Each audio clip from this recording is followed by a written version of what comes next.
Welcome to Orange Weekly, presented by Krause Health. Alongside Nate Mink, I'm Brent. Coming up, Dino Babers warns not to look past Holy Cross this week.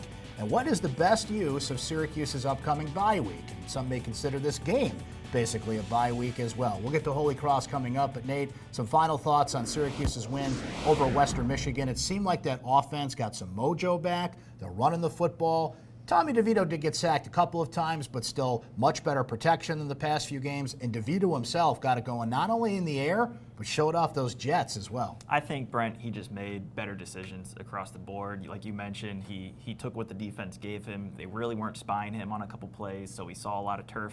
He took that and darted forward, showed off that straight line speed that we have mentioned repeatedly, but maybe people wanted to kind of see it with their own eyes before they believed that he could move like that. The aerial game, I thought he made a couple big-time throws in that Western Michigan game. He stepped up in the pocket and delivered that 59-yard touchdown pass on the money to Tristan Jackson. Took a big whack on that throw, too, so I think that was a moment of growth for him.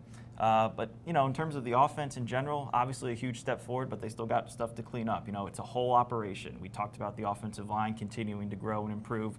The running backs, they put a couple balls on the turf last week, so they have some stuff to clean up if they really want to mitigate those turnovers. It's funny what happens when you get some time to throw the football. Took what the defense gave them and running the football. And there's a name you mentioned there, Nate, I wanted to touch on briefly there.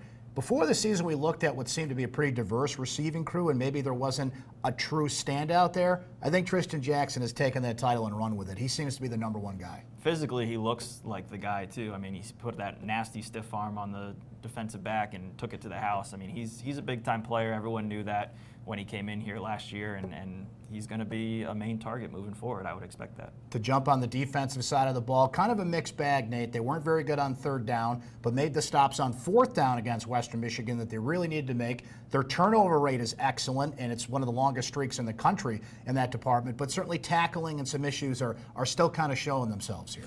They are, and I think the defense, as long as they're creating turnovers, they're doing their job. The way this program is set up, it's all about scoring points. It's all about giving their offense extra possessions in a game and being efficient with those offensive possessions and turning those into points. You're not going to get a perfect game, you know. So, is tackling can be better? Yes. Can the angles be made better? Yes. But you know, I'd also point out that Syracuse was down, you know, really 4 defensive starters in that Western Michigan game. They did not suit up Ife Melifonwu and Andre Cisco. Bear Williams has been out since early August, and they lost Antoine Cordy, who's like a starter, in the middle of the game. As long as they are creating turnovers and pressuring the quarterback, which we saw them do, that's where they're going to make their meal money this year on defense. And until they can't do that, I think they'll be all right. Nate, when a bye week comes up, there's some natural things that a team wants to take advantage of. Rest, healing injuries, maybe, you know, sharpen some of those edges and extra practice time. But Holy Cross almost presents a double bye for this team. Let's face it, this is not going to be a game where they're going to put up a lot of competition on a Syracuse team. So what is the best use, and I'm going to phrase it this way, of the next 2 weeks? This game and then the bye week that follows. You know, you say that, and the last time these two teams met in 1973, Syracuse won 5-3. You got to factor that in. You might be selling the Crusaders. That was a real football score in 1973, not 1923. So the program at that time, just a quick history lesson, I promise, really quick. The program was in absolute disarray at the time. It was on the tail end of that boycott in 1970 with the Syracuse 8. Some faculty members, student activists wanted to dissolve the program altogether. They were not good back then. I mean, there was 5-3. Yeah, it was the future of the program, I kid you not, was in legitimate jeopardy at that time. History lesson over. Holy Cross is no resistance this year. I mean, they cannot run the ball. They have given up 290 yards rushing per game. Those numbers are a little skewed because of their season opening loss to Navy, but they also average 10 points a game, so they really struggle on offense. Virtually no running game. They struggle against the run. You know, that's a recipe in this matchup where it's going to be a one-sided game.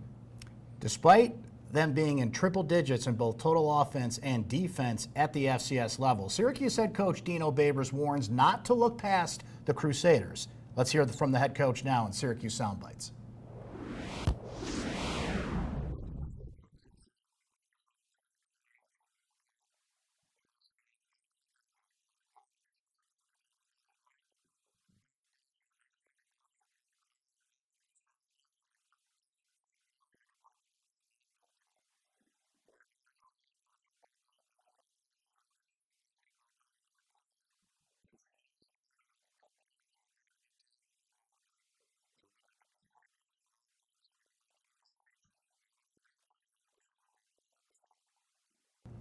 Nate, honestly, I think the only drama at the Carrier Dome on Saturday is if Syracuse covers that 38.5-point spread at this point. We mentioned a little bit about the Crusaders.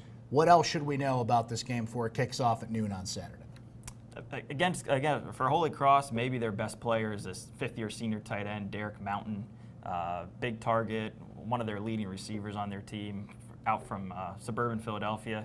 But aside from that, Brent, it really is just get out of this thing healthy and lock in mentally. You want to make sure alignment is on point. You want to make sure, if as we mentioned earlier, tackling, if there's improvements to be made, this week is a golden opportunity to really get that straightened out. Make sure you're in the right run fits and your gap assignments are on point.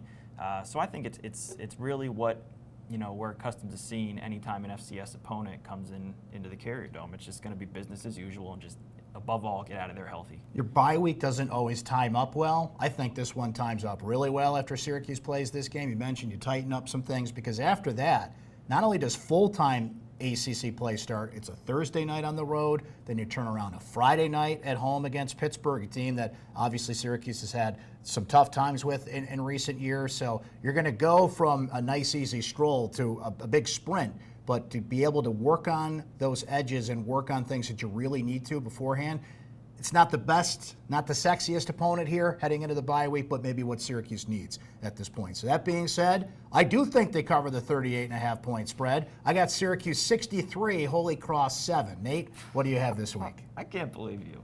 I also have them. Did we do this again?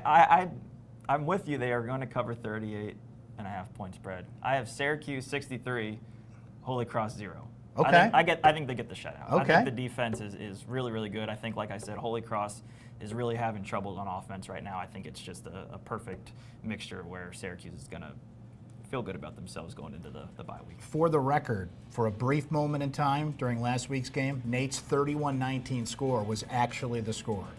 Didn't hold on, unfortunately. For about 3 minutes. For about 3 minutes, you were dead on there, my friend. Another similar score from Nate and I. We'll see if it holds up. The Orange are on a bye next week, as we mentioned, so we'll be with you again when the Orange get ready for ACC play at NC State. Until then, for Nate Mink, I'm Brent Dax. That's Orange Weekly, presented by Krause Health. We'll talk to you next time.